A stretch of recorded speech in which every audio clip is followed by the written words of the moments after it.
Сәлем оқушылар, сендермен бірге Қайынбердің жаңа шығарылымы. Бүгін біз Алматының ең мықты жерінде орналасқан Қазақстандағы топ университетке келдік, және бүгінгі эфирде қонақта Тахмина. Сәлем бәріңе. Бүгінгі эфир ойдағыдай болады деген ойдамыз. Сонымен біз бастаймыз. Кеттік.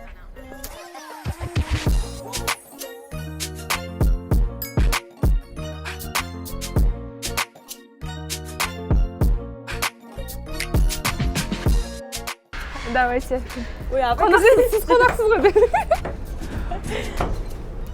Универге кіретін кезде дәл осындай Face ID бар. Студенттер өздерінің Face ID-мен университетке кіреді. Бөгде адамдардың кіруге рұқсаты жоқ. Достар, қараңдар. Бұл жердегі есіктер, жарық шамдар барлығы сол кеңес үкіметі кезінен қалғандар екен. Яғни университет ешқандай өзгерістерді жасамауға тырысады. Яғни осы ғимараттың тарихи бейнесін, келбетін сақтап қалу үшін біз қазір тәуелсіздік залына бара жатырмыз. Бізбен бірге жүріңдер, кеттік. Иә, жүріңдер. Не болды? Өпс, Стари! Бай сағып отқан сияқты. Қарасаңыз. Мына жерде өзіңіз сабақ оқып отқан емес, бір андай президент болып отқан сияқты сесін апайнырайтыз. Негізі осы тәуелсіздік залы біздің ең басты залымыз болып табылады. Тәуелсіздік залы қазір студенттерге лекциялар оқыту үшін қолданылады, және де әртүрлі іс-шараларға. Выпускной деген сияқты әртүрлі концертный іс-шараларға. 2018 жылы осы залда реконструкция болған. Бірақ мен айтып өткендей, біз КБТУ-да осы тарихи келбетін сақтау үшін онша қатты өзгерістер енгізбейміз, жасамаймыз. Ал бұрында бұл жақта не болған? Яғни КСРО кезінде? Ол кезде не болды? Осы жерде біздің тәуелсіздігіміз қабылданды. Тәуелсіздік туралы декларация осы жақта? Осы жерде. Сіз қазір осы тарихи залда тұрсыз. Осы жерлерде бүкіл сол Совет үкіметі кезіндегі политиктер, өзіміздің бірінші секретарымыз, КССР-дің осы жерде тарихи маңызды оқиғалардың бұл бір ортасы болып табылады. Оқушылар, қараңдар, сендерге тәуелсіздік декларациясы туралы сұрақ келеді ғой ОБТ-да. Дәл сол декларация осы аудиторияда қабылданған екен. Бұрында тарихта осы жерде барлық министрлер маңызды ұлт тарихына әсер ететіндей шешімдерді қабылдаған екен. Значит, біз өте күшті бір тарихи орында тұрмыз. Мына жақтағы картиналарды қарасаңдар да дәл сол шешімдер қабылданып жатқан кезде түсірілген сондай бір картиналар сияқты.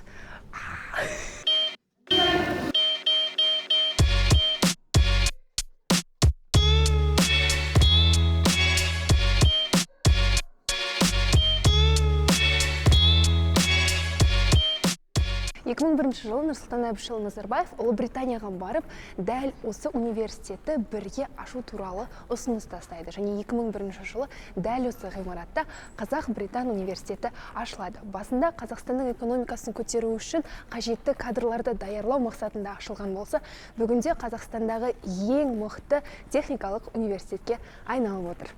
Және де достар, бұл жер бұрын үкімет үйі болғандықтан, осы құрылыстың барлығына ең күшті сапалы материалдар кеткен. Мысалы, соның бірі осы отыратын орындықтарының өзінде. Яғни, мына жер, мынаның барлығы өте қалың, және бұның ішінде аттың жалы бар екен. Прикиньте, сонымен толтырған бұны. Вот, сондай екен, достар. Тағы не айтайын? Ойбай, достар. Не только аттың жалы, кокостың талшықтарына дейін бар екен. Чё там? Сондай бір орындыққа отырып көрейік, қанекей. Нажасын просто. Отырасын. Өзіңді бір үкіметтің адамы секілді сезінесің. Және де осылай қойып қоятын бар. Осылай лекция тыңдайсың. Күшті. Орындыққа дейін құрмет көрсеткен ғой кезінде. Кокостың талшықтарын қосып. Және де бұл университеттің өте бір күшті ерекшелігі. Маған бір Хогвартстағыдай сезім беріп тұр. Ол мен артымдағы ерекше дизайнер жасалған тулар. Яғни бұл тулар біздің тілмен айтқанда универдегі факультеттер бар ғой. Факультеттерді білдіреді. Яғни әр ту бір мектеп, бір факультет. Ал қазір сендерге осы әр туды, яғни әр факультетті, әр мектепті таныстырып кетейін. Ең алдымен бізде, мен сол жағымда көк түстегі, қою көк түстегі бұл бізде химиялық инженерия мектебі. Одан кейін қызыл түсте бізде халықаралық экономика мектебі, және де оның жанында қою жасыл түсте IT, яғни ақпараттық технологиялар және инженерия мектебі. Одан кейін көк түсте бізде бизнес мектебі бар. Мына жақта жасыл түсте энергетика және мұнай газ индустриясы мектебі. Одан кейін қолданбалы математика мектебі, және де материалтану және жасыл технологиялар мектебі бар. Өздерің көріп тұрғанда жап-жасыл болып тұр. Және де Қазақстандық теңіз академиясы. Одан кейін ең соңғысы бізде геология мектебі бар. Дәл қазір артымда 9 ту ілініп тұр, ал жалпы бұл университетте 10 факультет бар, оның 10-шысы бізде әлеуметтік ғылымдар мектебі. Шынымен де бір Хогвартстағыдай сезім болады екен. Каждый факультеттің өзінің бір изюминкасы бар, ерекшелігі бар, және де дизайны да бар. Сонымен кеттік дальше. Достар, мына жақта бір аудиториядан бір аудиторияға жету кәдімгідей андай таңғы прогулкамен тең ғой. Шаршап кеттім мен. Лабиринт сияқты. Короче, жүре бересің. Біз әлі келе жатырық қой екінші аудитория. Лифт бар екен, достар. Гештальт. Дәл қазір біз Дінмұхамед Ахметұлы Қонаевтың жеке кабинетіне барамыз. Ол жақта дәл қазір студенттерге арналған аудитория жасақталған, яғни студенттер дәл сол ұлы тұлға отырған жерде отырып сабақтарын өтеді. Ал мына жақта біз көріп тұрғанымызда Дінмұхамед Ахметұлы Қонаевтың үнді делегациясын күтіп алған, және де ғалымдармен әртүрлі маңызды шешімдерді қабылдаған кезде түсірілген суреттері дәл осы дәліз болған, және де бұл жерде хатшысы отқан, ары қарай кабинетке кірген. Дәл қазір біз сол жақта сабақ болып жатыр екен, сол жаққа барып көреміз. Дәл қазір бұл жерде халықаралық экономика мектебінің сабақтары өтіп жатыр. Сабақтары қалай өтетінін бір қарап көрейік. Айтпақшы, Қазақ-Британ университеті туралы бір қызықты факт: бұл жерде сабақтардың барлығы 100% ағылшын тілінде өтеді. Дәл қазір осы аудиторияда сабақ өтіп жатыр. Біз сабақтарына кедергі жасамастан жай сөйлейік. Дәл осы стол бізде Ахметұлы Қонаевтың өзінің жұмыс үстелі болған. Келген министрларды, маңызды шешімдерді қабылдайтын тұлғалармен дәл осы столдың басында отырып шешімдер қабылдаған. Мұқият қарасаңдар, терезелер сәл бұлдырлап көрініп тұр, яғни анық көрінбейді. Ол не үшін жасалған десеңіздер, сырт жақта үкімет үйі болғаннан кейін маңызды шешімдер қабылданады ғой. Сол кезде адамның аузына қарап, не айтып жатқанын түсініп оқып қоймас үшін осындай арнайы қауіпсіздік шаралары деймі, қауіпсіздік жасалған екен. Яғни ешкім ақпаратты сыртқа шығармау керек. Сол үшін осындай терезелер арнайы қойылған екен. Сабақ басталып жатыр. Кеттік. Дәл қазір бізде кабинеттің жанында осындай кішкентай ғана шағын коридор орналасқан. Бұл жерде Қонаев атамыздың өзінің жеке лифті болған екен, сол кісі ғана қолданады. Және де мына жақта ол кісінің демалатын бөлмесі де болған. Және де тағы бір қызықты факт: бұл университет өте үлкен болғандықтан бірнеше көшелерді алып жатыр. Мысалы, қазір артында қызыл түс тұр ғой, бұл Панфилов көшесі деген сөз. Яғни бұл корпус Панфилов көшесіне орналасқан. Дәл солай Панфилов көшесі, Төле би көшесі деген секілді әр көшенің үстіне осындай орналасқан жерінде арнайы түстермен белгіленген екен. Бәріне сәлем, менің атым Адель. Осы КБТУ-дың 2-ші оқу жылында оқимын. Ақпараттық технологиялар және инженерия мектебінде IT менеджмент бағдарламасы бойынша. Өте керемет. Аделя, сен мамандығыңа қарасаңда сәл қиындау сияқты, ал жалпы бұл мамандыққа, бұл университетті таңдауда, бұл университетке түсер кезде ағылшын тілін меңгердің ба? Білдің ба ағылшын тілін университетке түспес бұрын оқушы кезіңнен? Енді базалық деңгейде білеміз. Мектепте оқығаннан кейін. I go to school деген ба? Бірақ қандай IELTS сертификаты ондай ештеңе болған жоқ түскен кезінде. Бірақ түспес бұрын осы КБТУ-да степ деген экзамен тапсырған болатын. Сол экзамен арқылы өз деңгейімді қарап, Б1-ге дейін жетпей қалған кішкене менде. Сол кезде осы универ өзі курс берді, сол курспен оқып, деңгейімді көтереді. Бірінші оқу жылында оқып жүрген кезде саған курс берді, деңгейімді көтеруге. Ал жалпы қазіргі оқушыларға не айтасың? Ағылшын тілін біліп келген дұрыс па? Біліп, дайындалып, деңгейін көтеріп, немесе бәрібірде университетке келгеннен кейін көтерген дұрыс па? Ол қиын болмай ма сабақпен? Әрине, біліп келген оңайырақ, өздеріңізге де оңайырақ болады, себебі мен сияқты қиналып жүрмейсіңдер бірінші оқу жылында. Ағылшын деңгейін көтеріп, дайындалып, бір базалық деңгейде білсеңіздер оңай болады. Ең бастысы ол сөйлеп білу дұрыс, және де лекциялар тыңдаған кезде, то есть listening жақсы болу керек. Өте керемет, өте күшті түсіндірдің. Оқушылар, сендердің құлақтарына алтын сырға, егер де осындай өте күшті университетке КБТУ-ға түскілерің келсе, ол миф емес ешқандай да, расымен де сабақтардың барлығы 100% ағылшынша өтіледі. Сондықтан біздің 140 IELTS курсына жазылып, және де сол жақтан IELTS-қа дайындалып, немесе өздерінің ағылшын деңгейлерінде көтеру туралы курстарында да істеп алсаңдар болады. Дәл қазір біз Қазақстан теңіз академиясының бір сабағы өтетін аудиторияға келеміз. Яғни бұл жерде капитандар, штурвал, яғни капитанның рөлі былай айтқанда қалай қызмет етеді, қалай жұмыс жасайды, соның барлығын білетін боламыз. Бізде қазір іште оқытушы бар, сол кісіден сұрап білетін боламыз. Есіктер ауыр екен.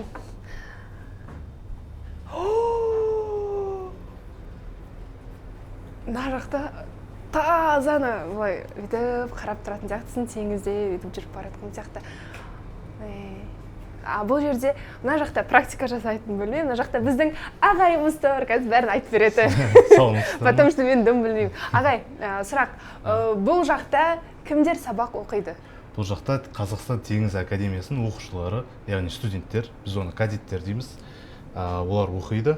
Осы симуляторда, яғни теңіздің несін практика өте алады да, симулятор арқылы. Мына жаққа кірсеңіздер, мына жақта кәдімгі суық қой? Бұл жақта суытылып тұрады, өйткені техникалық құралдың бәрі суытылып тұру керек қой.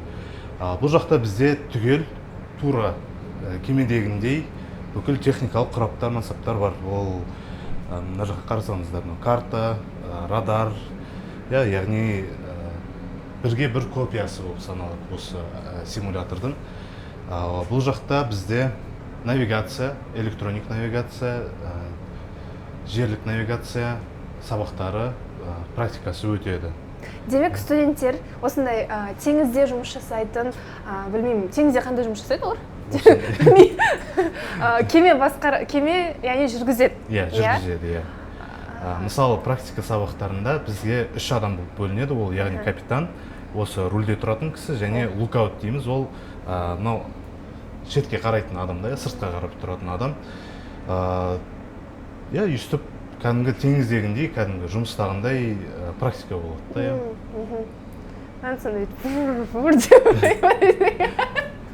Ой, байнам. Бет тұраса бола ма? Мынамен қолдансаңыз болады. Бұл не? Бұл қазір ненің симуляторы да, Былай кетіп. Ағай, сосын бұл жақта оқыған студенттерді қайда практикаға жібересіздер? Яғни только осымен қамайды жүр?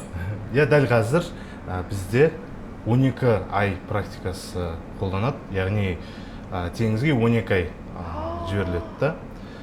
Ол қазір бізде 2-ші курста және 4-ші курстың 1-ші семестрінде 6 айға жіберіледі. Яғни 2-ге бөлінеді сол 12 ай. Олар теңізге жіберіледі. Теңізде осы біздің Қазмортранспорт ұлттық теңіз компаниясы бар. Солар сол жаққа, солардың кемелеріне жіберіледі. Ол жақта 6 ай өтеді практиканы.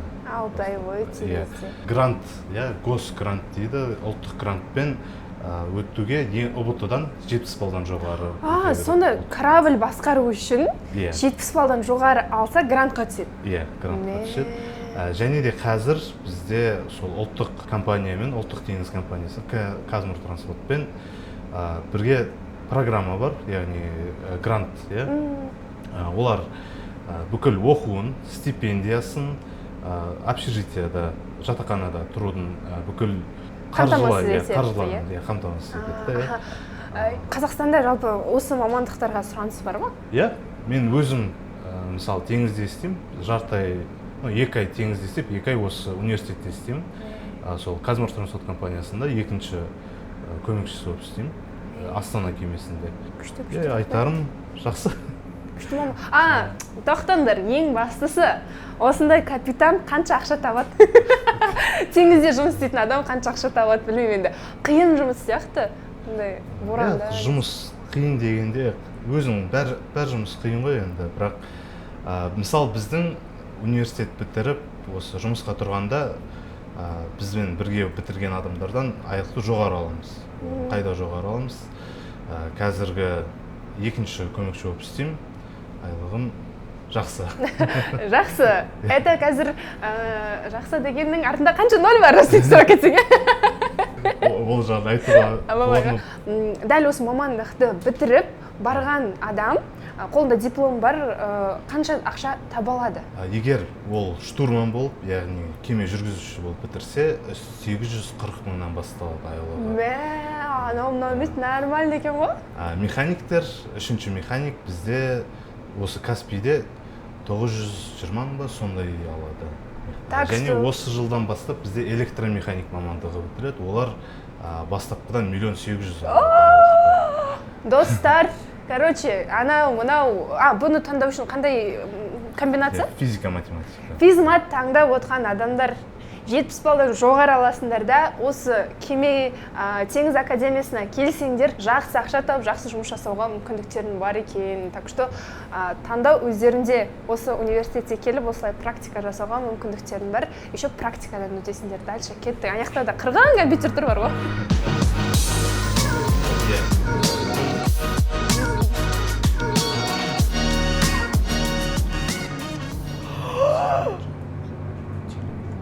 Мен аяқта шынымен аяқта барлығы камера, теледидар болғаннан кейін сен шынымен теңіздің үстінде тұрған сияқты боласың бар ғой, шынымен де өзің қозғалып тұрған сияқты. Андай бір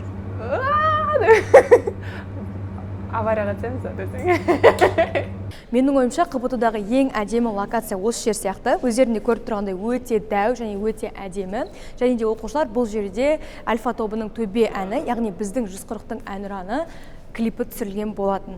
Және де оқушылар бұрын кеңестік үкімет кезінде бұл жер ең негізгі кіретін есік болып табылған. Яғни адамдар осы жақтан кіріп тікесінен тәуелсіздік залына өтіп кеткен. Ал қазіргі таңда бұл жер көбінесе шығармашылық корпус болып табылады. Яғни жалпы КБТУ-дың ішінде 30-дан аса немесе 30-ға шақты ұйымдар бар. Яғни ол ән болсын, би болсын, күй болсын, тіпті неше түрлі музыкалық оркестрларға байланысты арнайы ұйымдар бар. Яғни бұл университетте түсетін болсаңдар, өздерінің қызығушылықтарына байланысты кез келген ұйымға кіріп алсаңдар болады. Ал именно осы корпус бізде осындай айналармен және де мынандай үлкен киіз үймен күшті әсемделіп қойған. Себебі студенттер осы жерде айнаға қарап билейді, немесе мына жерде отырып қазір оркестрдің концерті болады дейді, немесе вокалдық ұйым болса да сол жаққа кіріп өздерінің вокалдарын да жетілдірсеңдер болады.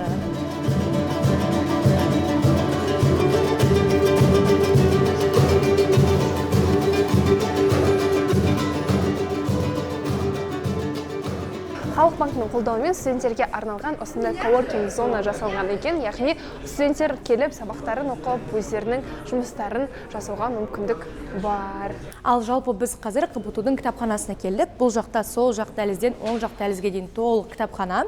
Жалпы КБТУ-да Абайдың толық адам концепциясын ұстанады екен. Ол дегеніміз нұрлы ақыл, ыстық қайрат және жылы жүрек. Біздегі қазіргі ғылыми кітапхана, ол біздің екінші атауы нұрлы ақыл болып саналады. Ал ыстық қайратқа бізде шығармашылық және спорт жатады, ал қайырымдылық, волонтерлық ұйымдар, олар бізде жылы жүрекке жатады екен. Осыны да жаттап алыңдар оқушылар, алдағы уақытта сендерге де керек болып қалар.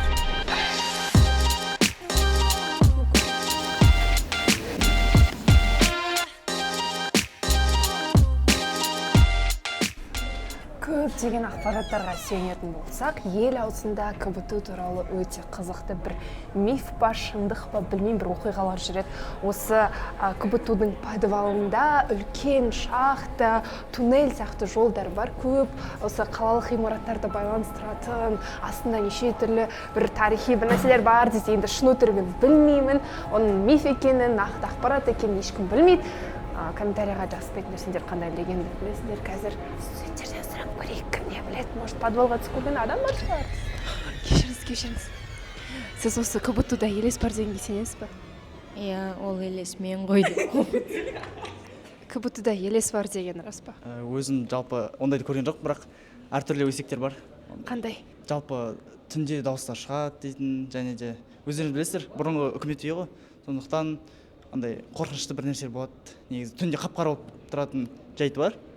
Сондықтан ондайды бар негізінде. Бірақ университетіміз өте күшті және де керемет. Ал оқушылар, қазір менің ең жақсы көретін орныма келдім. Ол бізде КБТУ-дың асханасы. бұл жақ өте әдемі екен, андай бір американский вайптар болады ғой, бір андай бүйтіп біреу-біреуге бүйтіп тиісіп, орындығын тартып алып отырып, біреудің тамағын шаш жеріп, сондай вайп болып жатыр ғой, ана жақ, короче. Прямо андай өте ұзынға созылады, ар жақтың барлығы тоже столовый, ал мында осындай кәдімгідей осылай алып, апай не жейсіз? Осылай мына жақтан вилка, қасық алып, компоттар сатылады екен, және де кәдімгідей гарнир, күріш, пюре и тамақ первый, второй бүкіл тамақтар бар екен, прикиньте. Вот, даже лагман. Дәл қазір менің аузым ораза, сондықтан біз қазір Әсемпайға осы КБТУ-дың асханасынан өте күшті тамақты таңдап беретін боламыз. Содан кейін Әсемпай соны жеп көреді, және қанша теңге шыққанды бірге есептеймін. Сәлеметсіз бе, апай? Апай, қандай тамақтар күшті? Прям бәрі күшті ма? Апай, осы шеуі. Вау, достар, бізден күріш 250 теңге, гречка 250 теңге и бетіндегі тефтели 1400 теңге. Сонда бізде тамағымыз 1900 теңгеге шықты. Ал синабоны бізде 750 теңге синабон, ал компот бізде 500 теңге. Вот осындай баға. Гарнир половинка. Я. Осылай сложный қылып жасатасындай болады, екеуі бірге сложный гарнир 500 теңге ғана болады. Өте пайдалы деп. Пайдалы емес, өте тиімді деп ойлаймын. Достар, қараңдар, бізде полный осындай комбо 3150 теңге шықты. Әсемпай күту. Әсемпай ханым, сізге осындай өте аппетитный көрінетін тамақ, және де осындай десерт, және де осындай компот. Қанша шықты? 3150 теңге. Мен төлемедім. Сол үшін жібермей қойсаңыз болады. Дәмі қандай екен?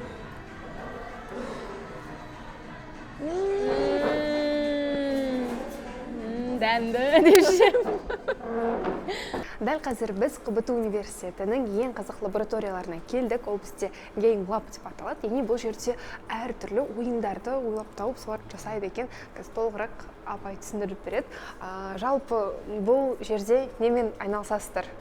Ойындарды бағдарламау, оларды релизге дейін шығару, идея мен дизайнды ойластыру бойынша жұмыс істейді осындағы студенттер, тьюторлар және де оқытушылар. Өзекті және маңызды новостилардың бірі ол жаңа open ашылу, образовательная программа, білім беру бағдарламасы. Осы университетте жаңадан мамандық ретінде ашылып жатыр, яғни осы ойын жасау бөлек бір мамандық ретінде оқытылады. Осы КБТУ университетінде Орта Азияда ең бірінші ойын жасау, ойын бағдарламау мамандығы бойынша программа. Осы күнге дейін қандай ойындар жасап көрдіңіздер? Мысал үшін біз өз командамызбен бірге Лижный Лиманр ойынын жасаудамыз. Келерде в скорейшем времени бізде релиз шығады Steam'да. Ол ойын мировой художниктардың суреттері бойынша ойын. Және де одан бөлек қазір уже Steam'ға шыққан ойын ол S. Мына жақтағы менторлармен шығарылған бір ойын. Одан бөлек Sorrowfield бар, және де тағы да Steam'ға шығуға дайындалып отқан ол программалау бойынша туралы ойын, мобильный приложение. Егер де сендерді осындай ойындар, әртүрлі программалар жасау қызықтыратын болса, КБТУ-да осындай Game Lab деген бар. Так что келе берсеңдер болады, қызығушылықтарыңды ары қарай дамытып, өздерің қалағандай платформа ойындар жасап шығаруға мүмкіндік бар екен. Келесі менің жанымда Сабина, КБТУ студенті. Өзің туралы айтып кетсең оқушыларға. Бәріңе сәлем. Менің есімім Сабина. Мен бизнес мектебінде бірінші курс студентімін. Менеджмент мамандығын оқимын. Бірінші оқу жылына енді бастап жатырсың, өте керемет. Ал жалпы қалай ойлайсың, оқушылар неге КБТУ университетін таңдау керек? Неге КБТУ университетке түсу керек деп ойлайсың? Негізі бәрі білетіндей, біздің университетте қосдипломдық бағдарлама бар, және яғни 4 жылдың ішінде 2 диплом алуға болады, және бұл өте жақсы деп ойлаймын. Университетте, екі мектепте біз 2 жылды Қазақстан Британ техникалық университетінде және 2 жылды шет ел университеттерінде оқи аламыз. Және бұл бізде негізінен 2 жылды шетелде қаржылай түрде тиімдірек болып келеді бізге. Оқу, иә? Сонымен қатар бәрі білетіндей академиялық ұтқырлық бұл біздің өмірге деген көзқарасымызды өзгерте алады. Сонымен қатар негізі студент ретінде айтарым ол көптеген дос табу мүмкіндігі. Яғни алғашында бәрі жалғыз болып келеді, не істерін білмейді, бірақ уақыт өте келе өте оңай дос табуға болады. Жаңа орта, иә? Иә, жаңа орта. Сонымен қатар ең маңызды бір себептердің бірі ол біздің университетте нарықта жақсы нәтижеге жеткен адамдар жұмыс жасайды профессор ретінде. Мысалы бізде OneFit-тің кофаундері профессор ретінде жұмыс жасайды, және сондай ғалымдармен, профессорлармен сөйлесе келе біз болашаққа анандай көп жұмыс істегім келеді, мотивация жинаймын да. Және бұл біз үшін, менің ойымша, бұл өте күшті.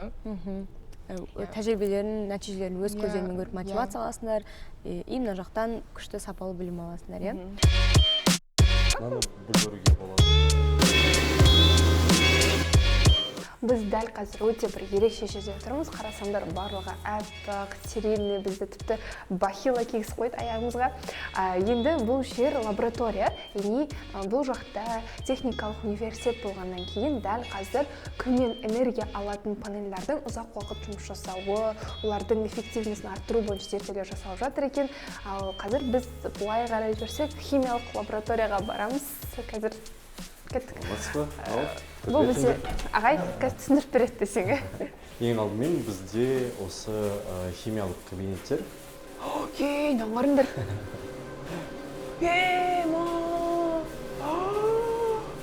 Мен типа киіп алып бір нәрсе істейді ғой, дедім? Иә. Осының ішінде біз органикамен жұмыс жасаймыз. Себебі органикаға ылғал, ауа әсер етпеу керек, да? Әсер етпеу керек. Бұл жақта не зерттеп жатыр сонда? Мына жақта енді атын атап кетсем, пировскиттармен айналысамыз. Өте қата түсіндім десең. Пировскиттар олар күн элементтерінде қолданылатын материалдардың бірі. Олар органикада. Және жаңа айтқанымдай органикаға су, ылғал әсер етпеу керек. Ал осында енді қосымша қолданылатын заттардың бәрі жатты. Мысалға осы жерде біздің студенттеріміз, магистрант, бакалавриат студенттері нанобөлшектерді шығарумен айналысуда. Қазір көріп тұрғаныңыздай түрлі процестер жүріп жатыр. Ағай, осы жақта оқытылатын қандай мамандықтар бар және оған қалай оқуға түсуге болады, қандай комбинация таңдауға болады? Осы лабораторияда біздің студенттеріміз, яғни нанотехнология және наноматериалдар мамандығына түскендер оқиды, не жұмыс жасайды. Оны таңдау, оған өту үшін ентідан математика мен физика таңдау керек деп ойлаймын. И осы мамандық негізінде қазір жоғарғы сұраныста, себебі жалпы әлем бойынша индустрияның инвестициясы бірнеше миллиардтан, жүздеген миллиардтаған доллардан асады. Демек, бұл жақта болашақта өте сұранысқа ие болатын мамандықтарды оқытады. Иә, рас. Осы лабораторияда жұмыс істейтіндер де бар. Бакалавр студенттері өздерінің практикаларын өтеді, олар дипломдарын жазады.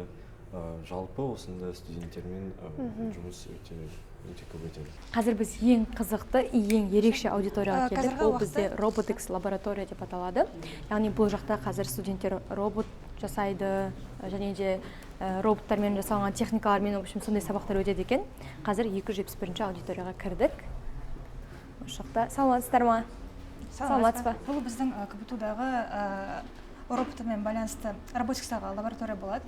Артыңызға қарағандай, мына жақта бізде арнайы 3D принтерлер орналасқан. Бұл олардың жіптері деп айтуға болады. Күшті. Мына жақта адамдардың біздің 4-ші курстардың дипломдық проекттері.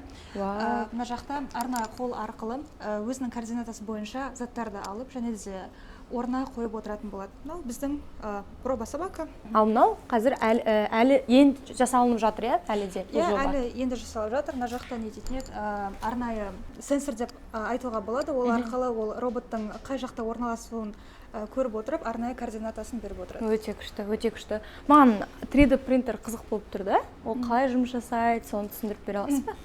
3D принтерде негізінде арнайы Fusion 360 деген программа сияқты, немесе SolidWorks программа арқылы моделька жасап, кейін барып, оны программасын 3D принтерға беруге болады. Арнайы өзінің шиптерін қойып алып, сосын барып, бір уақыт аралығында өзінің моделькасын алуға болады. Мысалы, бұл біздің заттарымыз барлығы 3D принтерден шығған. Мә, заттар өте көп екен, иә? Иә, мынаның барлығы жасалынып жатыр, иә, енді? Иә, қазіргі жаңа сабақ өткен, о жақта пайкамен алысып, арнайы детальдармен жұмыс істеген. О жақта документация. Вай-пай! Бұл не? Ол деген негізінде біздің магистранттардың жұмысы деп айтауға болады. Ол әлі жұмыста. Бұл аяқталғаннан кейін бұл не болып шығады? Аяқталғаннан кейін робот самолет болады ма? Ол деген кішкене дронға ұқсас самолет болып тұрады. Потолок. Бұл сіздер кәдімгідей пультпен аспанға жібересіздер, иә? Ол жақта өзінің типа джойстик сияқты затпен Иә, өте күшті, өте күшті. Сіз қай факультетте оқисыз, қаншасыншы оқу жылында? Мен қазір 3-ші курс робототехника и мехатроника мамандығында оқып жатырмын. Аха, ал ол қай факультетке жатады? Ол школа информационной технологии и инженерии. Иә, IT және инженерия мектебіне, иә? 3 жылда үйреніп қалдыңыз ба уже? Иә, үйреніп қалдым. Қазір не жасап жатырсыз? Мысалға мен қазір деген робот-двойник деген жасап жатырмын. Мысалға қазір ISAC 7 деген арнайы бағдарламада өзімнің роботымды управление жасап жатырмын, басқарып жатырмын. Қазір басқаруын жасап жатыр. Ал бұны жалпы құрастыруға неше уақыт кетті? Бұны құрастыруға Типа бұрыннан ба, әлде осы 3-ші курста қолға алдыңыз ба? Осы 3-ші курста бастадым. Осы менің проекттеріме арналған. Осы семестрдегі. Түсінікті, өте күшті, керемет. Жалпы осы мамандық туралы не айтасыз? Түсуге кеңес бересіз ба? Мамандық өте керемет. Осы жердегі мүмкіндіктер өте көп. Әртүрлі заттар береді. Мысалға айтсақ, бізге деген әртүрлі контроллерлер және әртүрлі компьютерлер уже дайын тұрған бар. Соның арқасында көптеген мүмкіндіктер беріледі. Иә, түсінікті. Көрініп тұр прям. Рахмет көп-көп.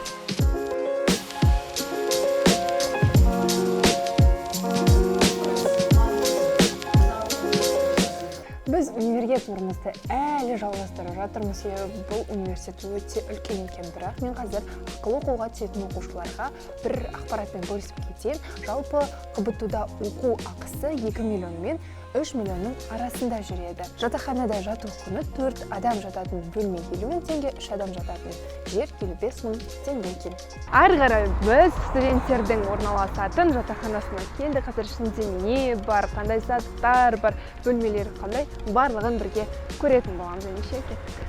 Біз дәл қазір Қазақ-Британ университетінің жатақханасына келдік. Студенттерге арналған жаңа өте әдемі корпусқа тұрмыз. Кіре салысымен бізде осындай үлкен фойе бар екен. Осы жерде тіпті телевизорға дейін орналасқан. Ona қарасаңыз, дәу телевизор, мынандай нелермен, осындай үлкен диван бар. Наверное, осы жерде кішкене кеш батпай тұрып, бір-бірімен уақыт өткізеді. И мына жақта көзімізге түскен сразу бізде не дейді? Дашыраққа дейін салып қойған. Шоколадтар бар екен, құрттар, барлық студенттерге керек заттардың барлығы бар екен. И өте удобный. Барлық жатақханаларға есть что орналастырып қойсаңдар болады осындай. Сәлеметсіздер ме? Жалпы жатақханамыз бойынша бірінші сіздерге осы ортада әртүрлі осындай бөлмелер орналастырылған. Бірінші этажда бізде осындай, яғни әр этажда өзінің оқитын бөлмелері бар. Қазір кіріп сабақ оқиды ма? Бұл жерде сабақ оқиды, яғни өздерінің осы бос уақыттарында осы жақта келіп бөлмелерінде мысалы тыныштық қаласа осы жерге келіп оқи бере алады. Ең маңызды осындай бізде әрбір этажда орналасқан осындай стадиум деп айтылады, яғни әр этажда бар. Жарық екені кәдімгідей. Жалпы одан ары қарай жүретін болсақ, бізде жұмыс уақытында жасайтын жатақхананың өзінің медпункті бар, яғни мед орталығы. Яғни сағат осы жерде бізде Саламат. Кәдімгідей келіп процедура қабылдап. Осы жақтан барлық қарап ауырып жүрсе, осы жақтан қарап алады, яғни өздері. Ішінде орналасқан. күшті. Осындай біздің күшті қызметкерлеріміз бар. Қазір Асиге кіреміз. Бізде Асиді түсіндіруді Индира деген активистке тапсырамыз. Біз қазір универдің асханасына келді, яғни жатақхананың. Тамақ істеткен адам бар ма деп ойласам ешкім жоқ қой. Тап-таза екен де, өте күшті. Иә, біздің асханамыз өте кең орналасқан және де барлық жақтар тоңазытармен қамтамасыз етілген. Сонымен қатар бізде техникалық құралдарды бөлмелерде ұстауға болмағандықтан бұл жақта барлық жағдай жасалынған, чтобы оларды қойып тамақ жасай беруге. Жалпы тамақ пісіретін жер барлығына жеткілікті, шкафтар, столдар, барлығы жаңа жиһаздар, барлық жағдай жасалынған және де біздің ойымызша студенттерге өте ыңғайлы. Даже кухонный весы бар екен десе. КБТУ студенттің холодильнигі не бар? Мынау сонда бөлмелерге бөлініп қойған ба? Біз дәл қазір жатақхананың бір бөлмесіне обзор жасайтын боламыз. Неше кеттік, апай таныстырып өте беріңіз. Жалпы бізде жатақханада 3 және 4 адамдық тұратын бөлмелер бар. Біздер қазір кіретін бөлме 3 адамдық бөлме. Бөлме жалпы осындай. Болама кіруге. Аяқ киім шешу керек шығар, Бөлме осындай. Жаңада 3 кроваттан тұрады. Әр студенттің өзінің комоды бар және стол. Болса. Және бөлменің өзінің бөлек бөлмесі бар. Туалет, ванна, душ және шкафтар. Әр бөлмеде өзінің. Бұл жатақхананың тағы да бір қосымша артықшылығы, бұл жақта мүмкіндігі шектеулі студенттерге арналған осындай қосымша бөлмелер болады екен. Әр қабатта біреуден ба? Әр корпуста біреуден. Бұл өзі бірінші этажда бар. Яғни біздің Дима деген, Дмитрий деген студент бар. Ол қазір өзі универде, бірақтан да міне бізде осындай өзінің арнайы жуынатын бөлмесі, әр бөлмедегідей өзіне арналған. Одан бөлек бұл жақта кәдімгі өзінің шкафы, өзінің осы жеке заттарын салуға арналған шкафтары барлығы қамтамасыз Суық емес па, терезесін жауып қоя өзі ашып кеткен ғой. Яғни жа ойлап қойған өзі аштырып. Барлығы сол кісіге арналып сол мүмкіндігі шектеулі студентке арналып жасалынған, иә? Қолжетімді етіліп. Түсінікті. Өте күшті. Келесі біздің нүкте бұл осы асхана, яғни студенттер осы таңертеңнен кешке дейін осы ашық тұратын асханаға келіп, тамақ ішіп осы жаққа келе алады. Бұл жерде дайын тамақтар сатылады ма? Несі қандай күшті. Бұл жерде осы жерде келіп отырып та іше береді, өздерімен ыдыстарға келіп сатып алып та кете береді. Бұл жерде жалпы орын саны өте жеткілікті. Міне қарап отырғандарыңыздай студенттер өздері келіп іше береді. Және бұл жерде не керек? Таңғы ас болсын, түскі ас болсын, кешкі ас болсын, ауызашар болсын, әр уақытта келіп іше береді. Таңертеңнен бастап, яғни кешкі 10-ға дейін жұмыс жасайды. 9:45-ге. Прям жарық, әдемі екен. Біздің сіздерге көрсететін келесі жер бұл прачечная, яғни бұл жерде үйдегідей кәдімгі киімдерін жуып, іліп, осы жерде өздерінің, яғни киім ілетін жерлері де бар, яғни осы жерде киімдерін жуады, әр жағында киімдерін іледі. Өте көп осындай бізде киім жууға арналған машиналар бар. Бұл әр корпуста бар, яғни әр корпустың өзінің киім ілетін, киім жуатын жерлері бар. Қанша теңге? Жуу 380 теңгеден. 180 теңге бір жуу. 380. 380 теңгеден екен. Көп екен машинкалар. Келіп жуып береді. Өздерінің керек режимдарын таңдап жуып береді.